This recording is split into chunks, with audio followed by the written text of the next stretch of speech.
Hello, my name is Sean McCarthy, and I want to ask you a simple question. What is your strategy for Horizon 2020? As you know, Horizon 2020 is divided into three main pillars. Now, the strategy for Pillar 1 is very simple. We want to establish ourselves as the leading scientists in the field, and ERC is the gold standard for the funding of basic research internationally. Marie Curie is about the development of the careers of young researchers.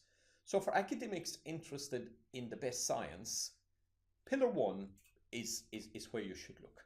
Now, Pillar 1 is classified in political terms as a bottom-up program. In other words, you are totally free to submit anything you like.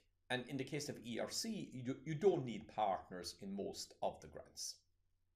Now, your strategy for Pillar 2 is, if we want to establish Europe as the leader in technology sectors, this is where to go. And Pillar 3 is about addressing real societal challenges and also establishing Europe leader in sectors like energy, food, transport, and so on. Now, if you're looking at Pillar 2 and Pillar 3, these are classified as top-down programs. In other words, if you're putting a proposal into the energy program, you must understand the debates behind the programs. In other words, who wrote your topic? Now, in Pillar 2 and 3, you need a consortium. And the projects can vary in size from 3 million to 10 million euro. And in aeronautics, it can even be larger than that. Now, there are rumors that the success rates are very low. That's not true. Let's look at the real statistics. Horizon 2020 receives about 30,000 proposals per annum. That compares to 20,000 proposals per annum in the previous program called Framework 7. Now, an eligible proposal is a proposal where the forums are filled in properly. And we hear numbers that, 10% or 11% of the proposals are funded. Now, mathematically, it's correct, but it is not the true number. So let's see what happens to proposals when they arrive in Brussels. The first thing that happens is the proposals are sent out to scientific evaluators like yourselves, and they're asked to give a score to the proposals. Now, they're given a threshold. Now, a threshold says that if you're below the threshold, it's a low quality proposal. Now, let's look what happened in the first 3 years of Horizon 2020. Over 55% of the proposals were classified as low quality. So that means 45,000 were classified as high quality. Now, these then go to a panel where they decide which projects are actually funded. So the real success rate is closer to 25%. And if you look at the energy program in 2015, the overall success rate was 47%. So, the success rates are very high, and the chances of winning are very high, provided you have a brilliant idea, you understand the evaluation processes and so on. And this is why you have a support staff to help you with these kind of things. Now, an unsuccessful proposal is never a waste of time. First of all, there's an opportunity to resubmit if the opportunity comes up in the future. Some people take the ideas back to their national programs and get funding in that way for subsections of the proposal.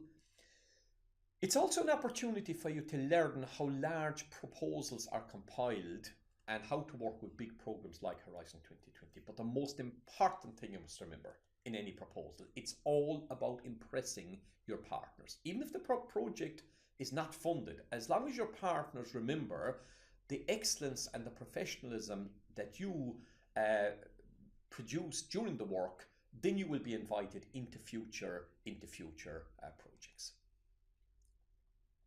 Now, what's the difference between a small national project and a large European project? Small projects are about organizations, are about a new product, new service, new process. But large projects are about sectors. And here we're talking about new business models, new value chains, new technology platforms, enabling technologies, disruptive technologies, and new standards. In other words, it's a totally different game. So you have to decide, do I want to work at national level and develop the components?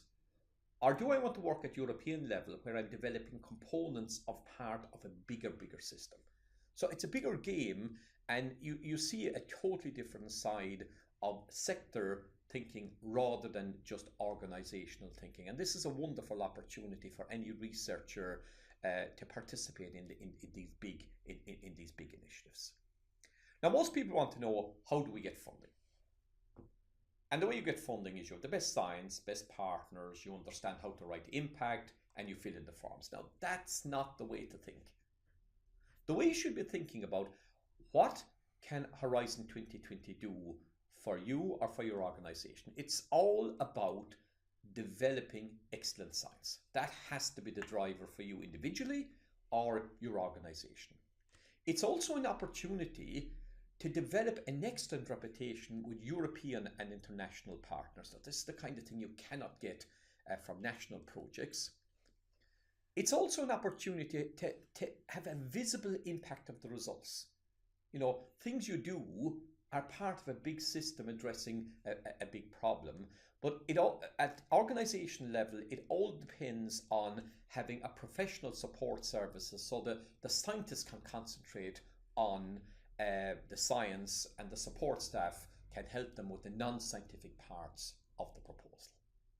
So it's a wonderful opportunity participating in Horizon 2020, and it opens up a whole new type of world to you.